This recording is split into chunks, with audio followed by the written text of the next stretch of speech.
देखो इससे पहले जो टॉपिक हमने पढ़ा वो क्या पढ़ा था आपका कि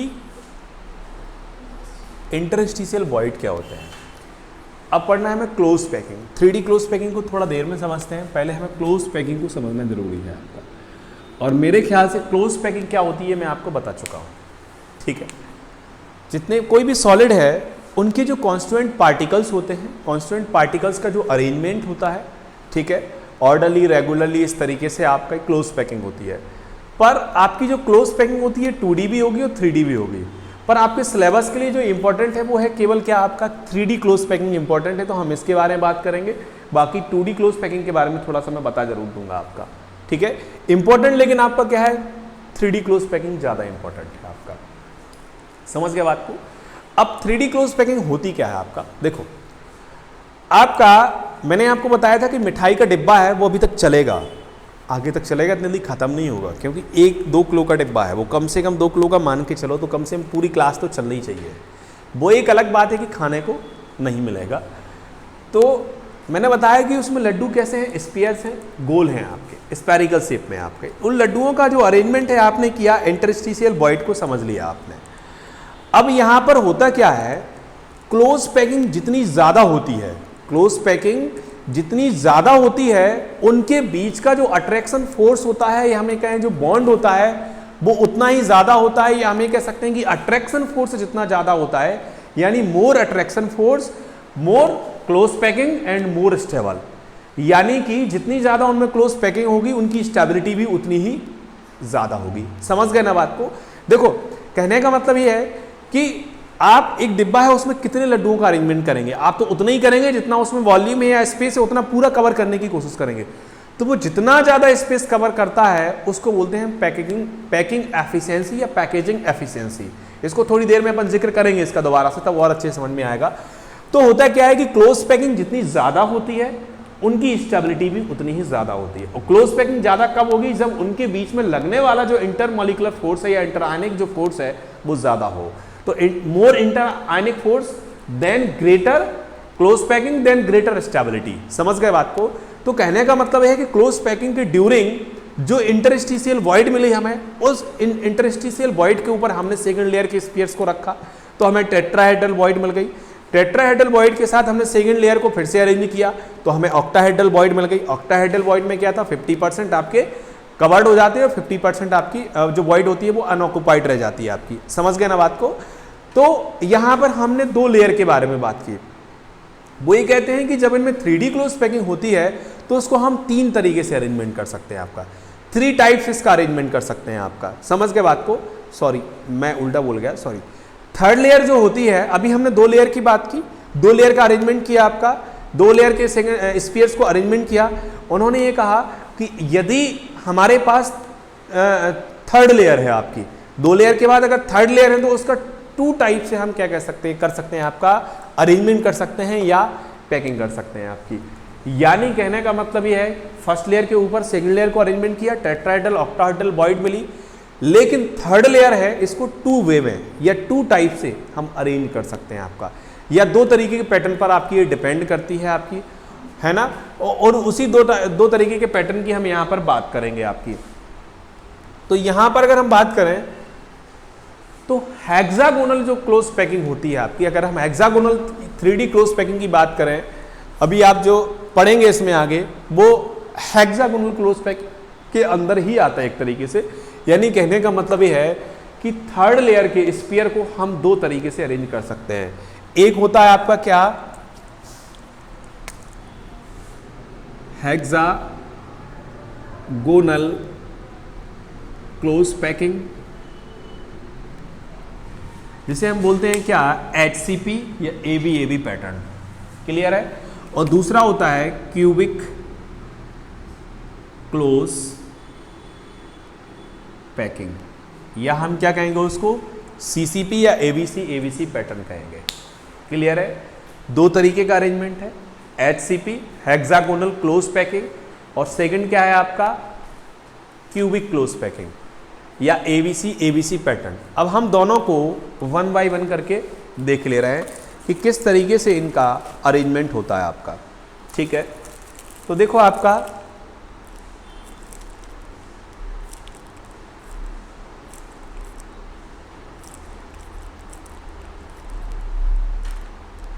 एक सेकंड बस मैं निकाल रहा हूँ।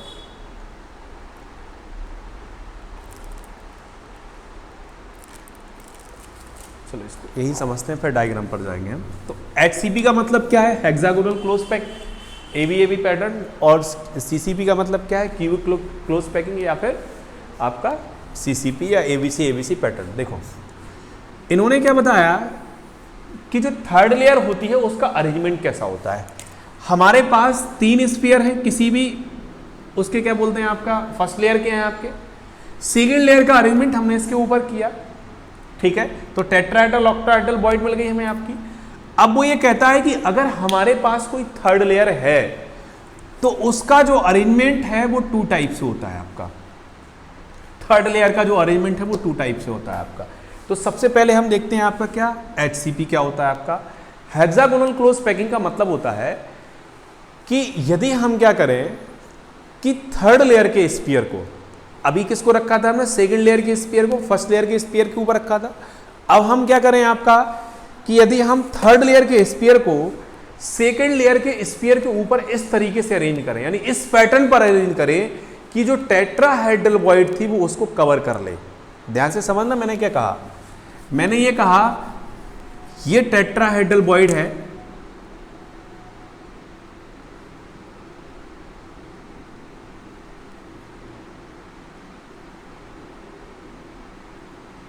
ठीक है।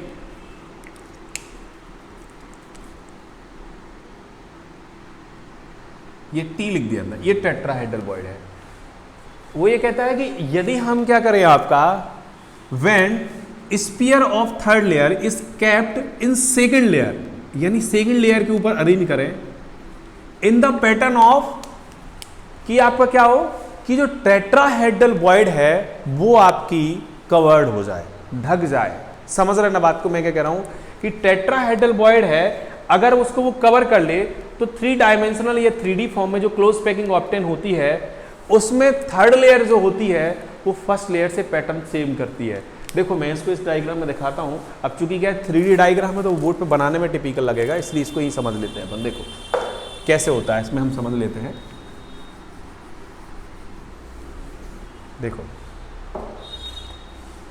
अभी इन 2 को मत देखना, सिर्फ इसको देखना है मैं, ठीक है।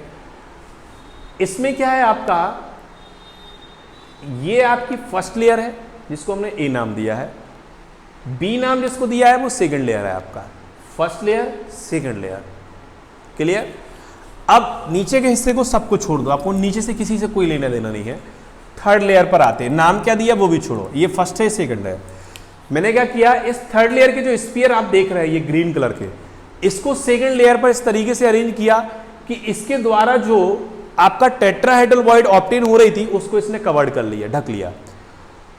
तो ढकने के बाद हम पैटर्न क्या देखते हैं कि ये जो थर्ड लेयर होती है वो फर्स्ट लेयर से सिमिलरिटी रखती है, सेम हो जाती है, और जो सेकंड लेयर होती है वो फोर्थ लेयर से सिमिलरिटी रखती है। समझ में आ रहा मैं क्या कह रहा हूं? फर्स्ट लेयर थर्ड लेयर के जैसा, सेकंड लेयर फोर्थ लेयर के जैसा। अब अगर मान लो फर्स्ट लेयर को हमने नेम दे दिया A, ठीक है, तो सेकंड लेयर को नाम दे दिया हमने V। First layer is named by A and second layer is named by V, then first layer is A। क्यों? क्योंकि फर्स्ट लेयर जो है वो किसके जैसी है आपकी, सॉरी थर्ड लेयर जो है वो किसके जैसी है आपकी, फर्स्ट लेयर के जैसे, और सेकंड लेयर किसके जैसी है आपकी, फोर्थ लेयर से। First layer third layer, second layer fourth layer, first layer third layer, second layer fourth layer, ये पैटर्न चलता रहेगा। और इस तरीके से इनमें ये क्लोज पैकिंग चलती रहती है आपकी। समझ गए ना बात को? समझ में आया? यानी कि थर्ड लेयर के स्फीयर को सेकंड लेयर के ऊपर इस तरीके से अरेंज करेगी वो टेट्राहेड्रल वॉइड को कवर कर ले। कवर करने के बाद हम क्या देखते हैं कि जो पैटर्न ऑब्टेन होता है उसमें फर्स्ट लेयर थर्ड लेयर के जैसा, सेकंड लेयर फोर्थ लेयर के जैसा, first third second fourth, first third second fourth, first third second fourth. Clear है? ये कहलाती है आपकी हेक्सागोनल क्लोज पैकिंग HCP। समझ में आया? पक्का? कोई डाउट है तो बताओ। इसको करना क्या है आपको, आज ही घर पे जाकर देखना है, और आज अगर घर पे जाके देख लोगे तो ये पक्का है कि ये समझ में आएगा आपको, और इसको आज ही देख लेना, ठीक है। क्योंकि अगर आज देख लोगे तो ये याद रहेगा, दिमाग में छप जाएगा, और 2 टर्म में ये चैप्टर खत्म हो जाएगा, तो टेस्ट भी इसका लेना है।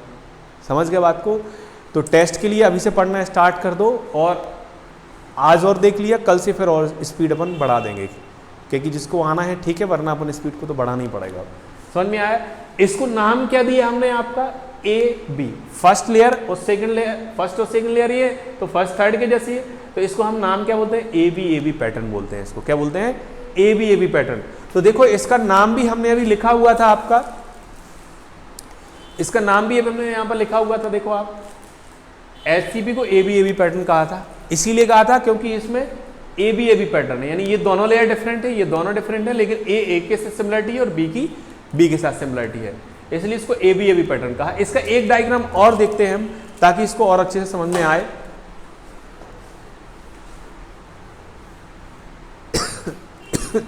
ये 3 डायमेंशनल डायग्राम है, इसलिए इसको अलग से देख रहे हैं अपन कि थोड़ा और अच्छे से समझ में आएगी। देखो एचसीपी में, यहां ध्यान से देखो आप, पहले इसको देख लेते हैं। एचसीपी में देखो आप, ये ब्लू कलर का लेयर देख रहे हैं आप, ये भी ब्लू दिख रहा है, यानी ये दोनों लेयर क्या है आपकी?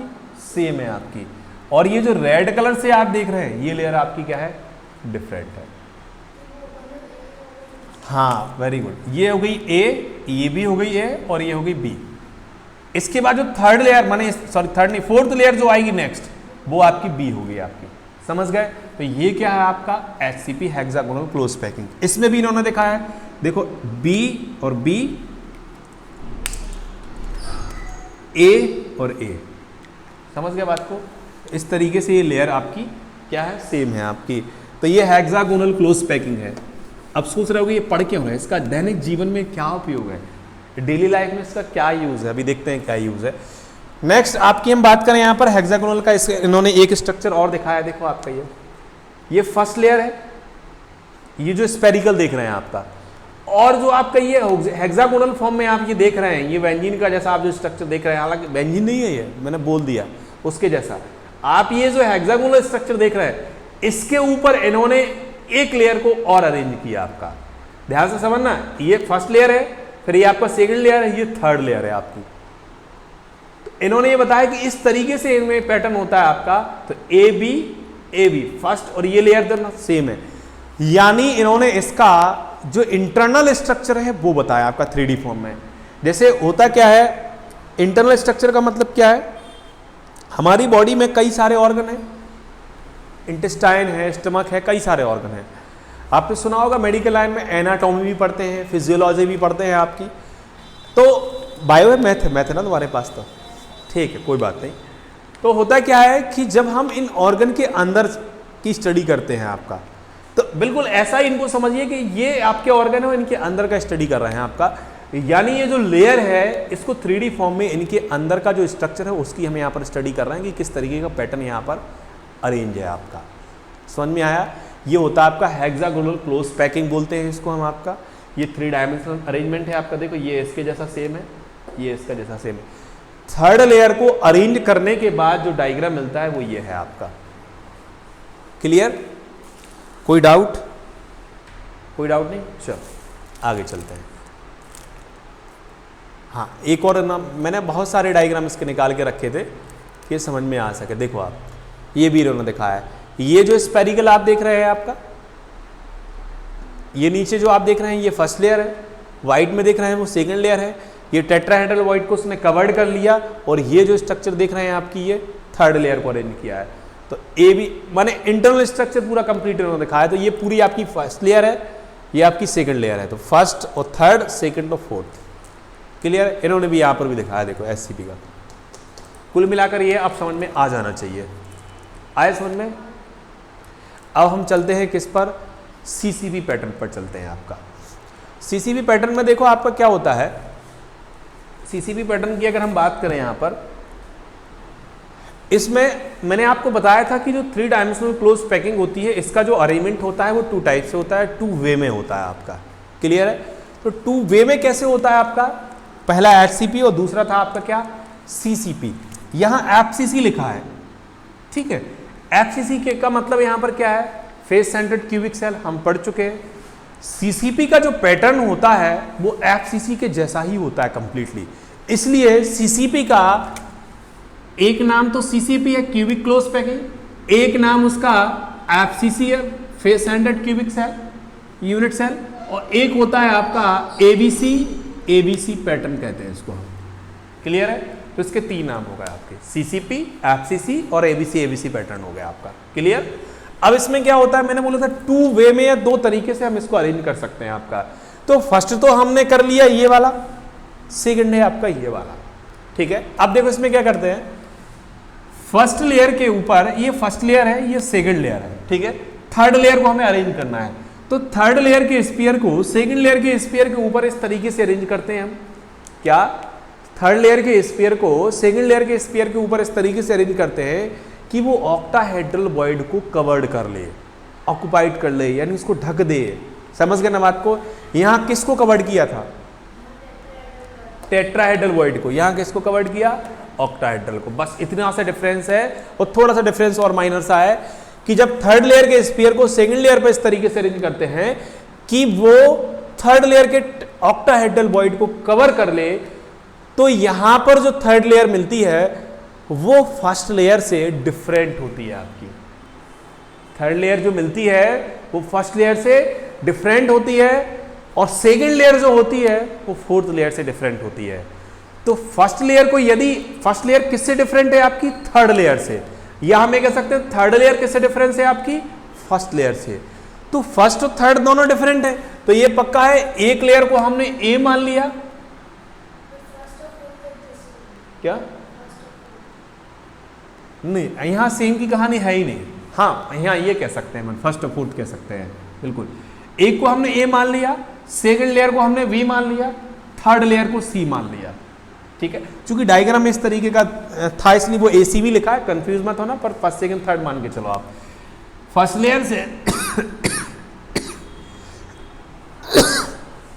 Sorry, first layer, second layer, third layer. ठीक है, इस तरीके से अरेंज किया कि फर्स्ट लेयर थर्ड से टोटल डिफरेंट है आपकी, सेकंड फोर्थ से डिफरेंट है आपकी। ठीक है, तो यहां पर नया पैटर्न क्या मिलेगा हमें? ए बी सी पैटर्न मिलेगा आपका। हम दूसरे डायग्राम में आपको दिखाते हैं, देखो यहां पर, देखो आप, ये देखो आप, ये फर्स्ट लेयर है, ये सेकंड लेयर है, इसके ऊपर थर्ड लेयर को अरेंज किया, तो ये ए हो गया, ये वी हो गया, और ये सी पैटर्न हो गया। तो हमें क्या पैटर्न मिलेगा आपका? ये एबीसी पैटर्न मिलेगा। मतलब ये है मेरे कहने का कि यहां पर फर्स्ट लेयर थर्ड लेयर से डिफरेंट है, सेकंड फोर्थ से डिफरेंट है, इनमें कोई सिमिलरिटी नहीं है। जब थर्ड से ये सेम नहीं है, ए सी से नहीं है, बी ए से नहीं है, तो इसका मतलब क्या है आपका? ये तीनों लेयर डिफरेंट है आपकी। तो एबीसी पहले एक लेयर मिल गई, फिर एबीसी फिर एक लेयर मिल गई, फिर एबीसी एक लेयर मिल गई। इसको हम बोलते हैं क्या? Cubic close packing. और इस तरीके से हमें क्यूबिकल शेप में स्ट्रक्चर मिल जाता है, इसलिए इसको हम क्यूबिक क्लोज पैकिंग बोलते हैं आपका। तो hexagonal close packing, cubic close packing, इसको यहाँ पर एक डायग्राम से और इन्होंने दिखाया आपका। एसीबी देखो आप, एसीबी आगे और भी होगा आपका ये नीचे। तो इस तरीके से इनमें अरेंजमेंट होता है आपका। क्लियर? कोई डाउट है तो बताओ। यानी कहने का मतलब क्या है इसका कि when third layer is placed over the second layer in such a manner that the sphere of third layer cover octahedral void of second layer, so three-dimensional closed packing is obtained in which third layer is different from first layer and second layer is different from fourth layer. Then आपका क्या obtain होता है आपका? Then इस तरीके से आपका ये एफसीसी पैटर्न ऑप्टेन होता है आपका। क्लियर है? तो अब इसमें देखो क्या होता है, जो सीसीपी पैटर्न है वो एफसीसी पैटर्न के जैसा होता है। सॉरी, सीसीपी पैटर्न जो है वो एफसीसी पैटर्न के जैसा होता है, इसलिए इसको एक नाम और दिया है हमने आपका, क्या? एफसीसी। समझ गए ना बात को? अब यहाँ पर देखो, यहाँ पर दो चीज़ें और हैं, बस फिर उसके बाद ही खत्म है टॉपिक। दो चीज़ें क्या है यहाँ पर?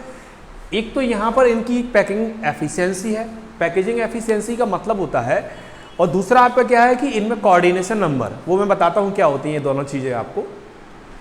देखो, पैकेजिंग एफिशिएंसी का मतलब होता है कि हमने आपको बोला कि मिठाई का डिब्बा है, उसमें लड्डुओं का अरेंजमेंट किया जो कि स्फेरिकल शेप में है, वो मैक्सिमम कितना एरिया कवर कर सकते हैं, कितने वॉल्यूम को कवर कर सकते हैं। आप अगर लड्डुओं का अरेंजमेंट करेंगे तो उस डिब्बे के अंदर जितना भी वॉल्यूम होगा उसको टोटल कवर करने की कोशिश करेंगे, और जब वो ज़्यादा से ज़्यादा मैक्सिमम जितना एरिया कवर कर सकता है उसको हम उसकी पैकेजिंग एफिशिएंसी बोलते हैं, या फिर हम क्या कह सकते हैं आपका पैकिंग एफिशिएंसी भी कह सकते हैं आपका। यानी कि packing efficiency is the percentage of total space filled by the particles of substance या solid substance is known as packaging efficiency. यानी कहने का मतलब यह है कि पैकेजिंग एफिशिएंसी का मतलब होता है कि जितने भी कॉन्स्टिट्यूएंट पार्टिकल्स होते हैं उनका कितना अरेंजमेंट है, यानी जितने भी लैटिस पॉइंट होंगे वहां पर एक एक एटम मॉलिक्यूल से आयंस कुछ ना कुछ होगा, आपका कॉन्स्टिट्यूएंट पार्टिकल्स होगा, तो लैटिस पॉइंट पर वो वॉल्यूम को कितना कवर कर सकते हैं उसको पैकिंग एफिशिएंसी बोलते हैं। यदि मान के चलो हम उसमें लड्डू की बजाय अगर माने आपका बर्फी को अगर उसमें हम रखते हैं आपका, तो मेरे ख्याल से 100% हो सकती है आपकी पैकिंग एफिशिएंसी, लेकिन लड्डुओं में कभी भी 100% पैकिंग एफिशिएंसी नहीं होती है। क्यों नहीं होती? आप कितना भी लड्डुओं को सटाकर रखें उनके बीच में थोड़ा थोड़ा इंटरस्टिशियल वॉइड या स्पेस रहेगा। क्या क्या? वेरी गुड, बहुत बढ़िया। यही मतलब जितना इंटरस्टिशियल स्पेस मिलेगा उतनी पैकिंग एफिशिएंसी कम होगी, और जितना इंटरस्टिशियल स्पेस कम होता जाएगा या क्लोज पैकिंग जितनी ज्यादा होगी आपकी, उनका अरेंजमेंट जितना ज्यादा होगा पैकिंग एफिशिएंसी भी उतनी ही ज्यादा होती है आपकी। देखो जैसे मान के चलो हमारे पास ये एक डिब्बा है, हमने इसमें एक लड्डू को रखा, दूसरे लड्डू को रखा, तीसरे को रखा, 4th, 5th, 6th, 7, 8, 9 इस तरीके। तो देखो आप ये स्पेस बीच में रह ही गया आपका, ये जो मैंने डॉट रख दिया यहाँ पर ये सारे स्पेस हैं आपके, इंटरस्टिशियल स्पेस हैं आपके। तो इनकी पैकिंग एफिशिएंसी भी क्या होगी? जितना ज़्यादा इंटरस्टिशियल स्पेस होगा पैकिंग एफिशिएंसी उतनी ही कम होगी। जितना कम आपका इंटरस्टिशियल स्पेस होगा आपका पैकिंग एफिशिएंसी उतनी ज़्यादा होगी। हम इसको कुछ और तरीके से समझ सकते हैं आपका। यहाँ पर एक वर्ड और आता है कोऑर्डिनेशन नंबर।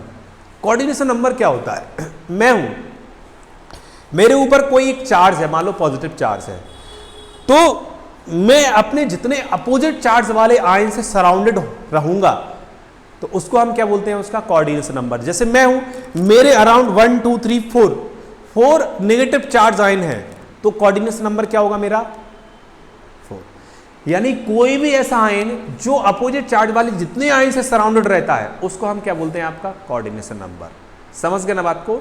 यानी कोई भी आपका यहां पर एटम से वो जितने भी अपोजिट चार्ज वाले आयन से आपका सराउंडेड होगा उसको हम क्या बोलेंगे? आपका कोऑर्डिनेशन नंबर। अब यहां पर आयन की बात आती है, लेकिन जब डिफरेंट मॉलिक्यूल माने एक मॉलिक्यूल के अंदर जब डिफरेंट आयन्स होंगे आपके या डिफरेंट एटम होंगे आपके, तो वो जितने अपोजिट से सराउंडेड होगा या दूसरे एटम से सराउंडेड होगा उसको हम क्या बोलेंगे? आपका कोऑर्डिनेशन नंबर। तो HCP और CCP दोनों का एक कोऑर्डिनेशन नंबर होता है जो कि होता है 12। यानी कि हेक्सागोनल क्लोज पैकिंग में, चाहे हेक्सागोनल क्लोज पैकिंग हो या क्यूबिक क्लोज पैकिंग हो, दोनों का जो कोऑर्डिनेशन नंबर होता है वो कितना होता है?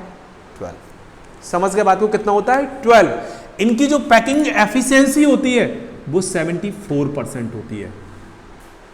कितनी होती है? 74। यानी इनकी जो पैकिंग एफिशिएंसी है या जो पैकेजिंग एफिशिएंसी है वो कितनी होती है आपकी? 74% होती है आपकी। क्लियर? समझ गए बात को? 74% पैकेजिंग एफिशिएंसी होती है। 12 इनका क्या होता है? आपका कोऑर्डिनेशन नंबर होता है। और CCP का एक और नाम मैंने आपको क्या बताया? आपका FCC भी बताया आपको। समझ गए बात को? क्या देखो कोऑर्डिनेशन नंबर कैसे होगा मैं बताता हूँ। रिमोट कहाँ दिया मैंने? देखो ये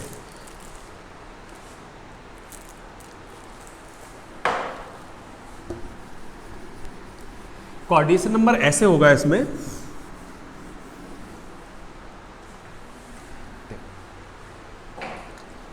ये फर्स्ट लेयर के स्फीयर है, ये फर्स्ट लेयर के स्फीयर है, ये सेकंड लेयर के स्फीयर है। इस इंडिविजुअल एक स्फीयर को ले लो आप, ठीक है? ये तो एक पैटर्न दिखाया है केवल, लेयर तो काफी बड़ी होगी, फैली होगी पूरी। एक स्फीयर को ले लो, ये कितने स्फीयर से सराउंडेड है? यहां पर देखो 1 और 2 तो आप देख ही रहे, इसके ऊपर भी एक लेयर होगी, इसके साइड में भी लेयर होगी, इधर भी लेयर होगी। इस तरीके से इनकी पैकिंग एफिशिएंसी। आप डिब्बे में किसी भी एक लड्डू को उठा के देख लीजिए, कोई एक लड्डू जितने अराउंड होगा ना लड्डुओं से, उसका क्या कहलाएगा? कोऑर्डिनेशन नंबर कहलाएगा आपका। तो कोऑर्डिनेशन नंबर कितना होगा दोनों का? 12। एफिशिएंसी कितनी होगी? Packing efficiency 74%। ये आपके OT में आ सकता है क्वेश्चन, इसलिए मैं बता रहा हूँ। रूट पॉइंट में लिखा है वैसे तो 74% पैकिंग एफिशिएंसी, यानी इनमें जो वॉल्यूम कवर करते हैं वो उस डिब्बे का 74% अरेंज कर लेते हैं आपके एरिया का। और पैकिंग आपका कोऑर्डिनेशन नंबर 12। इसी तरीके से बीसीसी का भी अरेंजमेंट होता है आपका। बीसीसी जो हमने पढ़ा था बॉडी सेंटर्ड क्यूबिक सेल, हमने 3 पढ़े थे वहां, सॉरी 4 पढ़े थे। एससीसी, बीसीसी, एफसीसी और एंड सेंटर्ड क्यूबिक सेल 4 पढ़े थे। एससीसी, बीसीसी और एफसीसी। एफसीसी की हम बात करें तो पढ़ ही चुके हैं 74% और 12 हो गया आपका। दूसरा आपका आता है क्या बीसीसी। बीसीसी की अगर हम बात करें तो इनका जो कोऑर्डिनेशन नंबर होता है बीसीसी का कोऑर्डिनेशन नंबर 8 होता है और पैकिंग एफिशिएंसी जो होती है वो 68% होती है। यानी किसी भी बीसीसी का अगर अरेंजमेंट होता है, यानी बॉडी सेंटर्ड क्यूबिक फॉर्म में यदि कोई सेल है या क्यूब है तो उनका जो कोऑर्डिनेशन नंबर होगा वो कितना होगा, 8 होगा। एंड उन पैकेजिंग एफिशिएंसी 68% होती है। इसी तरीके से आपका एससीसी में भी होता है। आपका एससीसी की अगर हम बात करें यहां पर तो एससीसी में कोऑर्डिनेशन नंबर 6 होता है और पैकेजिंग एफिशिएंसी जो होती है वो 52.4% होती है आपकी। कितनी होती है आपकी पैकिंग एफिशिएंसी? 52.4% होती है आपकी। समझ में आया? इसको लेकर कोई डाउट है तो बताओ। तो जब भी आपका बॉडी सेंटर्ड क्यूबिक सेल होगा आपका तो कोऑर्डिनेशन नंबर 8, एससीसी में 6 और एफसीसी में आपका 12। अच्छा, आप मुझे एक क्वेश्चन का आंसर दो। हमने एससीसी, बीसीसी, एफसीसी तीनों पढ़े हैं, ठीक है। एससीसी के पर यूनिट सेल में कितने एटम होते हैं? यूनिट सेल में कितने एटम होते हैं? बीसीसी में कितने होते हैं और एफसीसी में कितने होते हैं?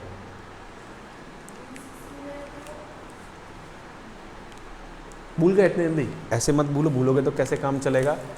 बीसीसी में पर यूनिट सेल में 1 एटम होता है, सॉरी एससीसी में पर यूनिट सेल में 1 एटम होता है, बीसीसी में आपके 2 होते हैं और एफसीसी में कितने होते हैं? 4। याद करो, निकाले थे हमने, है याद? बताया था कि कॉर्नर पर, याद करो, मैंने इस तरीके से एक क्यूब बनाया हुआ था। ये क्यूब बनाया था, इसमें इस तरीके से इनके लैटिस पॉइंट थे, ये सारे लैटिस पॉइंट है। यहां पर एक एक कॉन्स्टिट्यूएंट पार्टिकल्स था आपका, जिनका पार्टीशन कितना था? 1/8। इधर देखो, कॉपी मत देखो, 1/8 था कि नहीं था? सभी का कितना था? तो 1/8 सभी का था। और तो एससीसी में कितना था? इसका टोटल 1/8 को मिलाकर 1 एटम मिल रहा था हमें, ठीक है। बीसीसी की बात करें बॉडी सेंटर में, इसमें 1 एटम कहां होता है? बीच में, सेंटर में होता है, यानी बॉडी सेंटर्ड। समझ गए बात को? तो टोटल एक ये हो गया था और एक ये हो गया था आपका, तो 2 हो गए। और एफसीसी में कहां होता है? 2 फेस पे नहीं, वो तो एंड सेंटर में होता है। फेस सेंटर में एक फेस ये है, एक ये है, एक ये है, एक ये है, एक ये, एक ये। ध्यान से समझो, क्लास है ना, एक वो वाला फेस, एक ये वाला फेस, दोनों ये फेस, ऊपर का और नीचे का, टॉप का, बॉटम का, फ्रंट, बैक और ये लेफ्ट और राइट। समझ गए ना? तो टोटल 6 फेस हो गए ना। देखो 1 2 3 4 5 6, तो 6 फेसेस पर था आपका, तो 3 इनसे मिला था और 1 एससीसी का, तो टोटल 4 हो गए थे।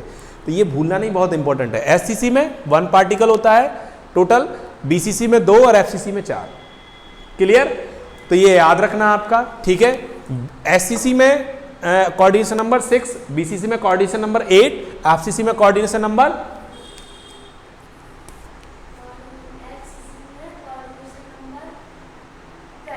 12। अभी बताया था मैंने, देखो 12 होता है कि नहीं? इसकी पैकेजिंग एफिशिएंसी 68%, 52.4%, इसकी 74%। ये भूलना नहीं है मैं, अब समझ गए बात को? ये भूलना नहीं है मैं, ये बहुत इंपॉर्टेंट चीज है आपका। समझ गए? तो एचसीपी और सीसीसीपी ये क्या है, ये हम बाद में देखेंगे, अभी ये नहीं देखना है इसको, ठीक है। ये इसी का एक एग्जांपल एक तरीके से, नहीं अलग है थोड़ा सा। देखो सॉरी, एचसीपी और सीसीपी की अगर हम बात करें तो ये 3D क्लोज पैकिंग था आपका, 3 डायमेंशनल क्लोज पैकिंग है। इसके अलावा एससीसी में अगर क्लोज पैकिंग होती है तो कोऑर्डिनेशन नंबर मैंने लिखा है, बीसीसी में अगर क्लोज पैकिंग होती है तो इस तरीके से। जो एससीसी की क्लोज पैकिंग है वो 3D में ना होकर एक्चुअली में कैसी होती है आपकी, 2D फॉर्म में होती है आपकी, इस तरीके से। देखो आपका स्क्वायर प्लेनर जो होता है ना, वो इस तरीके से, एक तरीके से देखा जाए ये इस तरीके से। यानी कहने का मतलब मेरा ये है कि इसके अरेंजमेंट की हम बात करें तो ये इन्होंने एससीपी का 2D क्लोज पैकिंग दिखाया आपका है, एससीपी का नहीं, सॉरी क्या बोलते हैं, स्क्वायर पिलर का आपका स्क्वायर क्लोज पैकिंग जो है ना आपका, वो दिखाया इन्होंने आपका। स्क्वायर क्लोज पैकिंग का मतलब कि स्क्वायर के शेप में आपके ये अरेंजमेंट होते हैं आपका, और इसमें एससीसी अरेंजमेंट होता है आपका, एक तरीके से ये वाला अरेंजमेंट होता है। समझ में आया? नोट पॉइंट में लिखा भी होगा वहां पर। ये डायग्राम तुम्हारे जितने नहीं बने ना, वो सारे डायग्राम बनाने हैं आपको। तो ये आपका इस तरीके से क्लोज पैकिंग होती है, और इनमें सारी लेयर्स जो होती हैं वो सेम होती है आपकी। फर्स्ट लेयर, सेकंड लेयर, और इसके ऊपर हमने सेकंड को अरेंज किया तो उसी के जैसे सिमिलर होती है, सेकंड थर्ड के जैसे सिमिलर होती है, तो ए पैटर्न बोलते हैं आपका इसका। लेकिन ये 2D क्लोज पैकिंग कहलाती है आपकी। समझ गए बात को? तो 3D क्लोज पैकिंग कितने टाइप से होती है? 2 टाइप से, HCP, CCP। क्लियर है? अब मैं थोड़ा सा रिपीट कर लेता हूँ, ठीक है? रिपीट से मतलब ये है कि ये ताकि समझ में आ जाए कि कितना भूलना नहीं है। चलो देखो जरा, सबसे पहले इंटरस्टिशियल वॉइड पढ़ा, ठीक है? इंटरस्टिशियल वॉइड 2 टाइप से, ऑक्टाहेड्रल, टेट्राहेड्रल। टेट्राहेड्रल वॉइड क्या होती है कि जब फर्स्ट लेयर के ट्राइगोनल जो वॉइड होते हैं, ट्राइगोनल वॉइड मिलते हैं, उसके ऊपर सेकंड लेयर के स्फीयर को अरेंज करते हैं, तो वो ट्राइगोनल वॉइड टोटल 4 स्फीयर से सराउंडेड हो जाती है, जिससे उसका मतलब क्या है आपका कि इसको हम क्या बोलेंगे आपका टेट्राहेड्रल वॉइड। ऑक्टाहेड्रल वॉइड में क्या होता है कि सेकंड लेयर के स्फीयर को फर्स्ट लेयर के ट्राइगोनल वॉइड के ऊपर अरेंज करते हैं, तो फर्स्ट लेयर का जो 50% ट्राइगोनल वॉइड होता है वो कवर्ड हो जाता है, ऑक्यूपाइड हो जाता है, और 50% जो सेकंड लेयर का होता है वो अनऑक्यूपाइड होता है, ठीक है? तो इससे क्या होता है, इसको क्या बोलते हैं, यानी कि जो ट्राइगोनल वॉइड है वो टोटल कितने स्फीयर से सराउंडेड हो गई? 6 से, तो इसको क्या बोलेंगे हम आपका ऑक्टाहेड्रल वॉइड। तो टेट्राहेड्रल वॉइड, ऑक्टाहेड्रल वॉइड। फिर आते हैं HCP और CCP पर, यानी कि 3D close packing. 3D close packing में थर्ड लेयर का 2 तरीके से अरेंजमेंट होता है, एक HCP, एक CCP। HCP में क्या होता है, अगर हम थर्ड लेयर के स्फीयर को इस तरीके से अरेंज करते हैं कि वो ट्राइगोनल टेट्राहेड्रल वॉइड को कवर कर ले, तो फर्स्ट लेयर थर्ड लेयर के जैसा होता है, सेकंड लेयर फोर्थ लेयर के जैसा, यानी AB पैटर्न बोलते हैं। और ऑक्टाहेड्रल वॉइड में क्या होता है आपका कि अगर हम थर्ड लेयर के स्फीयर को इस तरीके से अरेंज करें सेकंड लेयर के ऊपर कि आपका वो ऑक्टाहेड्रल वॉइड को कवर कर ले, तो फर्स्ट लेयर थर्ड लेयर से डिफरेंट होती है और सेकंड लेयर फोर्थ लेयर से डिफरेंट होती है। यानी यहाँ पर जो पैटर्न होता है वो ABC पैटर्न होता है, यानी फर्स्ट लेयर को हम A नाम दें, सेकंड को B दें, तो थर्ड को हमें C देना पड़ेगा क्योंकि वो डिफरेंट है आपका। तो ABC पैटर्न होता है, ठीक है? HCP और CCP का जो पैकिंग एफिशिएंसी होती है वो 74% होती है, और कोऑर्डिनेशन नंबर 12 होता है। SCC में कोऑर्डिनेशन नंबर 6 होता है, BCC में 8 होता है। पैकिंग एफिशिएंसी BCC की 68% होती है, SCC की पैकिंग एफिशिएंसी 52.4% होती है। क्लियर? कोई डाउट इसको लेकर तो बताइएगा। तो ये HCP, CCP और इनके बारे में था आपका, टेट्रागोनल और ऑक्टाहेड्रल वॉइड जो थी इनके बारे में था। नेक्स्ट इसमें हमें डेंसिटी ऑफ यूनिट सेल पढ़ना है, अगला टॉपिक, तो इसको हम पढ़ेंगे। एक चीज़ और मैं बताने वाला था कि इनकी ज़रूरत क्या थी, इनकी ज़रूरत क्या थी, ये क्योंकि ये जो आप प्रिडिक्ट टेबल में ये जो एलिमेंट्स आप देख रहे हैं, इनका जो स्ट्रक्चर होता है वो इसी तरीके से होता है आपका। सारे का नहीं कह रहा हूँ मैं, अगर किसी का स्ट्रक्चर है तो हम कैसे आइडेंटिफाई करेंगे? हम जब उसकी स्ट्रक्चर की स्टडी करेंगे तभी तो हमें पता चलेगा कि इसकी जो क्लोज पैकिंग है वो HCP है, CCP। ये जो आप देख रहे हैं यहाँ पर helium, neon, argon, krypton, xenon, radon, ये जो इनर्ट गैसेस हैं, इसमें हीलियम केवल अकेला ऐसा है जो HCP के पैटर्न पर होता है आपका। किसके पैटर्न पर होता है आपका? यानी कि उसका जो स्ट्रक्चर होता है वो इस तरीके से होता है आपका, यानी हीलियम जो होता है वो HCP के पैटर्न पर होता है, और आपकी जो बाकी की अदर जो इनर्ट गैसेस हैं वो CCP के पैटर्न पर होती हैं, यानी उनका जो स्ट्रक्चर वो इस तरीके से होता है आपका। इसलिए बहुत सारे यूजेस होते हैं HCP के और CCP के। क्लियर? आगे हम टॉपिक पढ़ेंगे डेंसिटी ऑफ यूनिट सेल, जो कि नेक्स्ट पर पढ़ेंगे।